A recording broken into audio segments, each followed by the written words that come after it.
A paz do Senhor Jesus. Deixa eu trazer uma reflexão para o seu coração. Eu, como servo de Deus, o meu prazer é falar de coisas boas. Desculpa.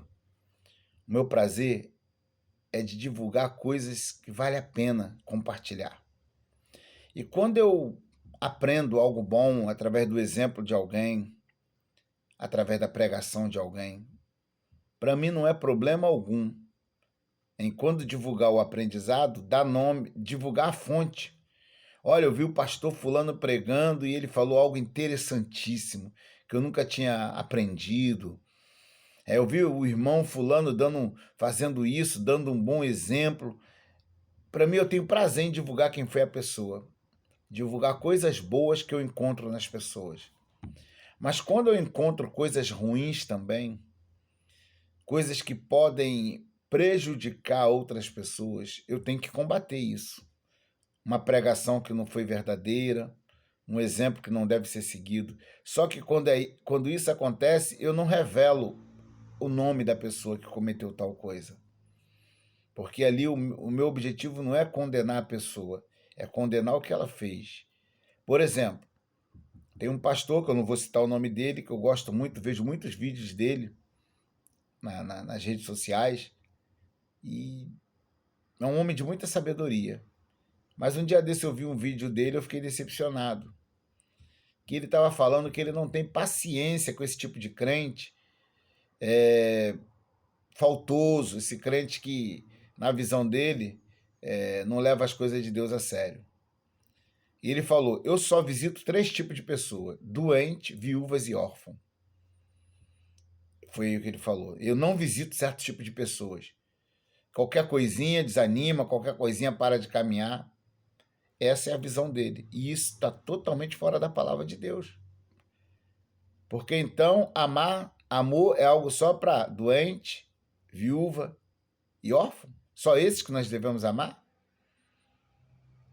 A Bíblia diz, em Ezequiel 34, versículo 4, falando dos pastores infiéis de Israel, os líderes daquela época, Ezequiel diz assim: a fraca não fortaleceste, a doente não curaste, a quebrada não ligaste, a desgarrada não tornaste a trazer, a perdida não buscaste, não procuraste. Aí Deus falando, mas dominais sobre elas com rigor e dureza. Aí quando nós vamos lá para Pedro, 1 Pedro capítulo 5, do versículo 1 ao 3, primeiro que no versículo 1, Pedro está se dirigindo aos presbíteros, que na verdade presbítero significa ancião, é uma espécie de líder da igreja. Né? Presbítero e pastor no passado tinham o mesmo significado, palavras diferentes para a mesma função. E Pedro se identifica como um presbítero. Eu, que também sou presbítero com eles. Aí ele fala, sou testemunha das aflições de Cristo, sou testemunha de Cristo. Aí no versículo 2 ele está dando um recado aos presbíteros. Ele diz assim, ó, apacentai o rebanho de Deus que está entre vós, tendo dele cuidado. Então, se uma pessoa que não está doente, não é viúva, não é órfão, ele de repente desanima, se entristece, será que o pastor que tem esse amor de Deus no coração vai deixar essa pessoa sozinha? Será que esse pastor não vai tentar ir lá, ajudar, resgatar? Porque como eu estou falando lá em Pedro 5, versículo 2, está lá, apacentai o rebanho de Deus que está entre vós, tendo dele cuidado, não por força, mas voluntariamente, não por torpe ganância, mas de ânimo pronto. Aí no versículo 3, nem como tendo domínio sobre a herança de Deus, mas servindo de exemplo ao rebanho. Que exemplo um pastor que prega o amor, ele vai dar para a sua igreja, se quando tem membros da igreja que ele pastoreia, que se afastam, que enfraquece, ele não vai nem saber o que houve, não procura saber. Que exemplo esse pastor vai estar dando?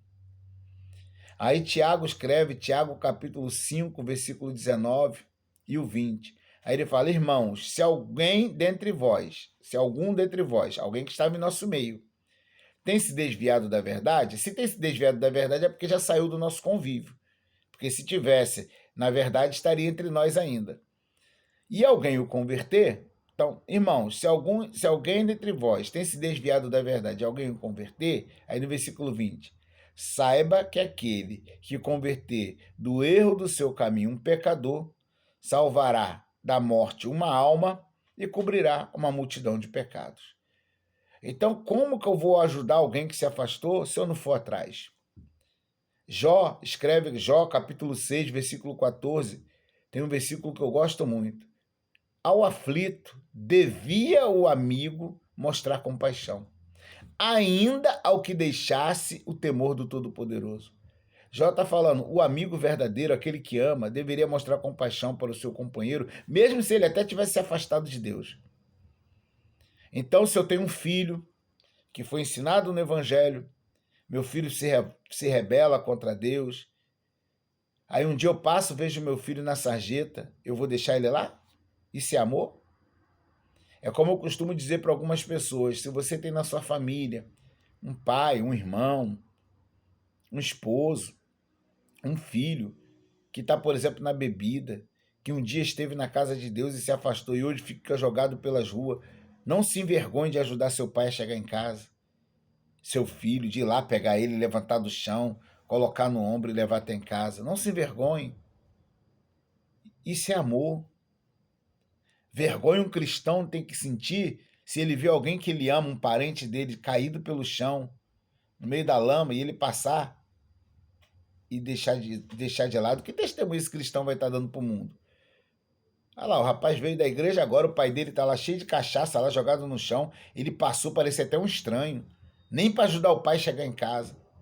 É esse o testemunho que a gente vai dar para o mundo, se a gente não ajudar.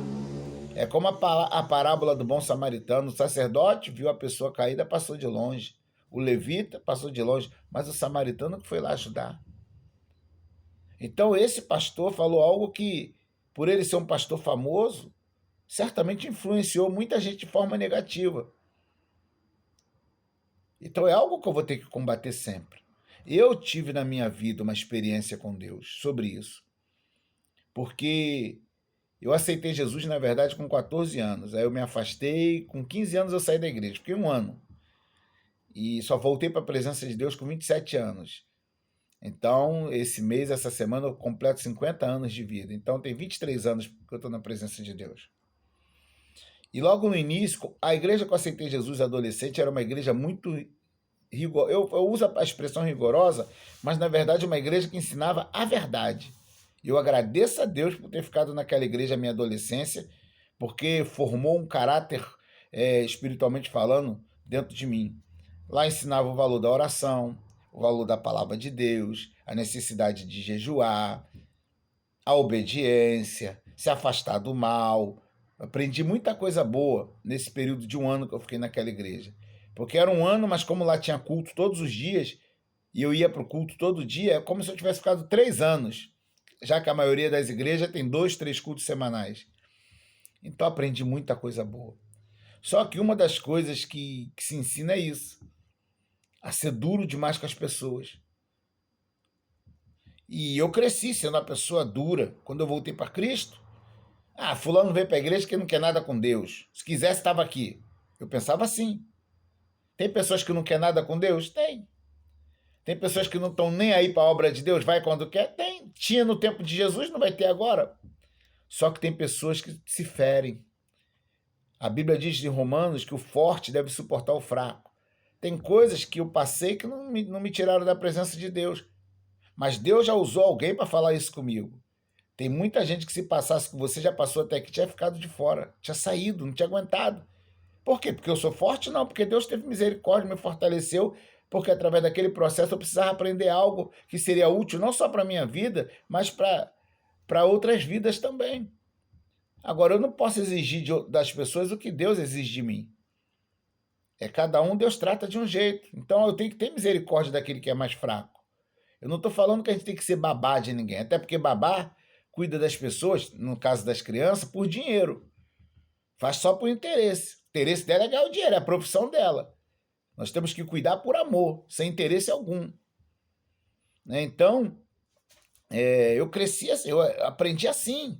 Era uma pessoa dura em relação a isso, até que um dia eu era um crente, no meu primeiro ano que eu tinha voltado para